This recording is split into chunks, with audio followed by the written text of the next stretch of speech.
अब हम तत्पुरुष समास के तीसरे प्रकार की बात करते हैं। हमने दो प्रकार बता दिया आपको, कर्म तत्पुरुष समास हो गया, करल तत्पुरुष समास हो गया। अब हम तीसरे की बात करते हैं, संप्रदान तत्पुरुष समास। कि संप्रदान में क्या होता है, संप्रदान तत्पुरुष समास कैसे हम पहचानेंगे कि कहाँ संप्रदान तत्पुरुष समास है, अगर एग्जाम में पूछा जाए तो। ठीक है, तो इसकी परिभाषा देखिए मैंने लिखा है, संप्रदान तत्पुरुष जहाँ शब्दों को अलग करने में, लिखा है ना, जहाँ शब्दों को अलग करने में के लिए कारक विभक्ति आए, जहाँ शब्दों को अलग करने में, यानी जब हम उसको विग्रह करते हैं, अलग करते हैं, अलग करेंगे तो उसमें के लिए विभक्ति आनी चाहिए। जैसे संप्रदान की विभक्ति है ना के लिए, तो हमें संप्रदान कारक की विभक्ति के लिए आनी चाहिए, तभी वो हमारा संप्रदान तत्पुरुष समास होगा।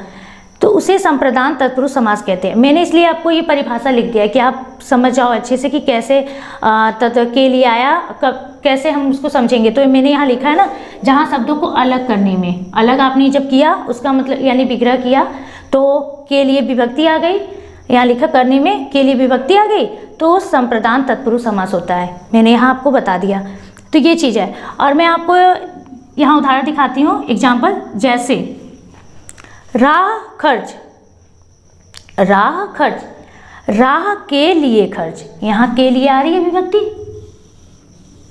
के लिए संप्रदान की कारक की पहचान है ना विभक्ति के लिए कारक में, तो आपको बस विभक्ति मैंने बताया भी है कि आपको विभक्ति याद रखना है सिर्फ।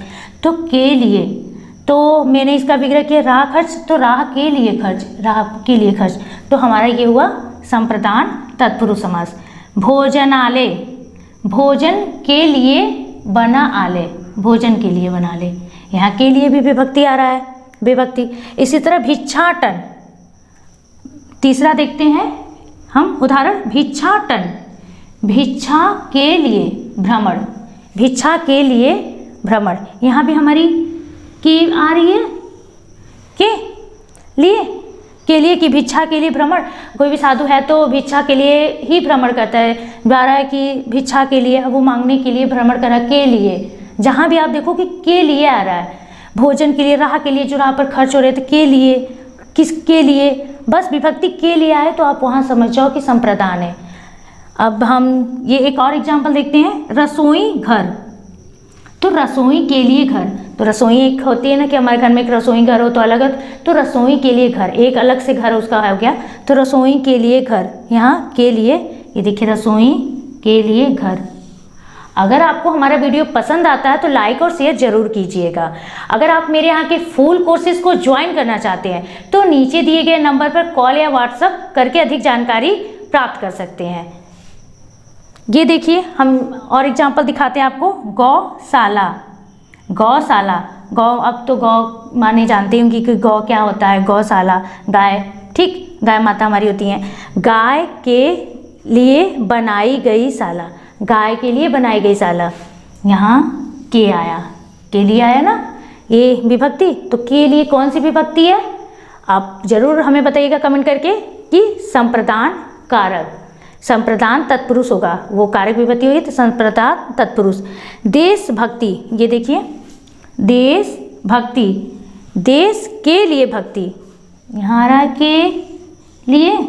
के लिए हमारी विभक्ति आ गई तो देश के लिए भक्ति। अगर ऐसे वो भी ना दे, अगर विग्रह करके नहीं आता है, ऐसे ज़्यादा एग्जाम में ऐसे भी पूछता है, दे देगा आपको देशभक्ति, देशभक्ति दे दिया तो उसने पूछा इसमें कौन सा समास है, तत्पुरुष समास का ही भेजेगा, जैसे उसमें लिखा रहेगा देशभक्ति कौन सा समास है तो तत्पुरुष में ही देगा। जैसे संप्रदान तत्पुरुष दे दिया, अपादान दे दिया, अधिकरण दे दिया, संबंध दे दिया, तो आप देशभक्ति दिया है, आप इसको समझोगे नहीं तो फिर आप इसे अलग करोगे कि हम कैसे इसे पहचाने। तो आप जब देखोगे तो संप्रदान में क्या होता है तो आप जान ही जाओगे कि संप्रदान कारक पूछा, मतलब संप्रदान तत्पुरुष करती है तो कारक की बात हो रही है। संप्रदान, अधिकरण, अपादान, संबंध, ये क्या है, सब कारक है, इसमें विभक्ति होती है, तो इसको हमको अलग करना है। तो आप देखोगे देश, जैसे अधिकरण में किया, देश में पर भक्ति, ऐसा तो होगा नहीं, कुछ भी नहीं बनेगा, पृथक ये भी नहीं हो सकता, देश से पृथक ऐसा नहीं है, तो को देश को भक्ति नहीं हो सकता, तो देश के लिए भक्ति। जब आप बनाओगे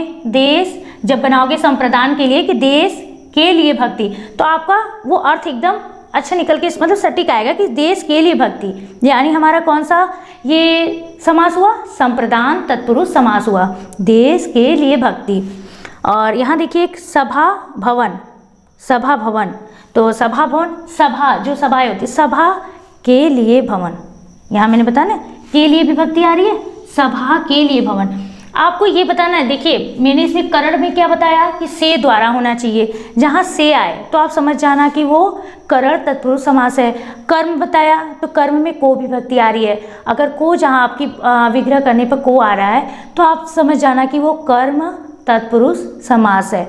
आज मैं तीसरा बताई संप्रदान, तो संप्रदान में क्या आएगा, के लिए आएगा। अगर आपको मेरा वीडियो अच्छा लगता है तो लाइक और शेयर जरूर कीजिएगा। अगर आप मेरे यहाँ के टेस्ट सीरीज को ज्वाइन करना चाहते हैं तो नीचे दिए गए नंबर पर कॉल या व्हाट्सएप करके अधिक जानकारी प्राप्त कर सकते हैं।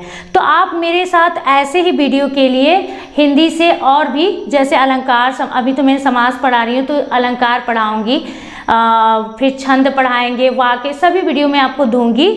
तो आप हमारे साथ जुड़े रहे, बने रहे, लाइक और शेयर जरूर कीजिएगा अपने दोस्तों को, क्योंकि ज्ञान बांटने से बढ़ता है, ये मैं आपको पहले भी बताई हूँ। तो इसलिए किसी का भी आप हेल्प करते हो तो आपके लिए और अच्छा रहेगा कि आपका फ्रेंड सोचेगा कि उसे समास नहीं आ रहा है तो आपने बताया तो उसको भी समास अच्छे से समझ में आ गया, ठीक है।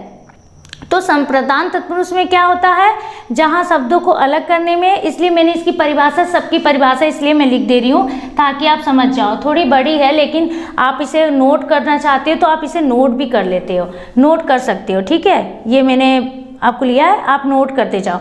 अगर कुछ भी नहीं समझ में आता, नोट करने के बाद फिर मेरी वीडियो आप फिर से देखो। जहाँ एक या दो बार आपने मेरी वीडियो को देखा, आपको बहुत अच्छे से समझ में आ जाएगा कि मैंने क्या पढ़ाया समास में, और फिर आपको समास को बार बार पढ़ने की ज़रूरत नहीं पड़ती। अगर बहुत साल हो भी जाते हैं तो आप एक बार कॉपी खोल के उसकी रिवीजन बस देख लेते हो तो आपको समास बहुत अच्छे से समझ में आ जाएगा। इसमें ज़्यादा मेहनत करने की आपकी आवश्यकता नहीं हो सकती है, जिस हिसाब से मैं बता रही हूँ आपको। तो जहाँ शब्दों को अलग करने में के लिए कारक विभक्ति आए उसे संप्रदान तत्पुरुष समास कहते हैं। जैसे वो कर्म का था, मैंने बताया जहाँ शब्दों को अलग करने में को विभक्ति आए तो वहाँ कौन सा होगा, कर्म तत्पुरुष हो जाएगा। और जहाँ शब्दों को अलग करने में करण मतलब से द्वारा आए तो वहाँ से कौन सा हो जाएगा, आपका करण तत्पुरुष समास हो जाएगा। यही है, आपको ये 6 प्रकार, ज़्यादा बड़े नहीं है। मैं आपको देखिए समझा, इसलिए मैंने इतना उदाहरण आपको लिख दिया है कि आप अच्छे से समझ जाओ।